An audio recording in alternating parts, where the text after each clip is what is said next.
Vladimir Putin grew up in the aftermath of the Second World War. In 1945, the US, the UK and the Soviet Union met to shape the new world. 7 years on, he was born in what was then Leningrad and is now St. Petersburg.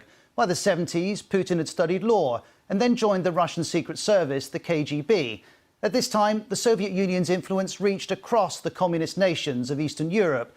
And in the 80s, Putin was posted to Dresden in East Germany. From there, he witnessed the fall of the Berlin Wall, the fall of communism. This was a visceral example of people power. To Putin, though, the demise of the Soviet Union was the greatest geopolitical catastrophe of the century. And while that demise was negotiated, Putin was heading home to find a place for himself in the new Russia. Russia's president in the 90s, Boris Yeltsin, would help him do that. He made Putin head of the security services. Then Putin was elected prime minister. Then, in 1999, Yeltsin resigned. Putin was president. And his way of operating was clear from the start.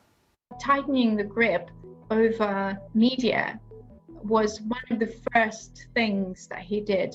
And also the lack of genuine opposition, because his critics either have been in exile or dead or are facing prosecution.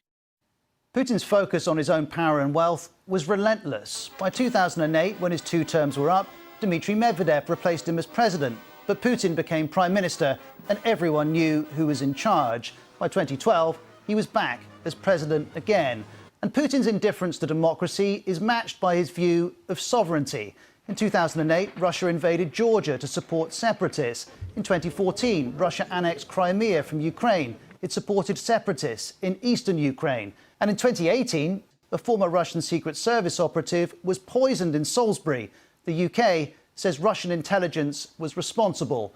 To Putin, the rules are for him to make. He said as much himself. I hope no one will cross Russia's red line, but in each case we are the ones who will decide where the red line is. And Russia's right to decide roots back to Putin's view of what he's seen in his lifetime. In 2015, he addressed the UN and said, instead of the triumph of democracy and progress, we got violence, poverty and social disaster. Nobody cares a bit about human rights. Putin's contempt was directed at Western democracy. We've seen, though, how little he cares for democracy in Russia and Ukraine. Despite this, years earlier, the West talked of trusting him. I'll answer the question. I looked the man in the eye. I found it to be very straightforward. I was able to get a sense of his soul. We're getting a sense of it too this week, as we did a few years ago when Putin spoke of his childhood, telling us, 50 years ago, the Leningrad street taught me a rule. If a fight is inevitable, you have to throw the first punch. There was nothing inevitable about this week, but Ukraine has felt that first punch. A punch Putin justifies in his country's interests, but which very much serve his. And as we've watched the violence, I think back to that criticism of the West at the UN in 2015. Putin said, I'm urged to ask those who created this situation, do you at least realise now what you've done? The world is now asking the same of him, and everything about Putin's life suggests, yes, he does realise what he's done.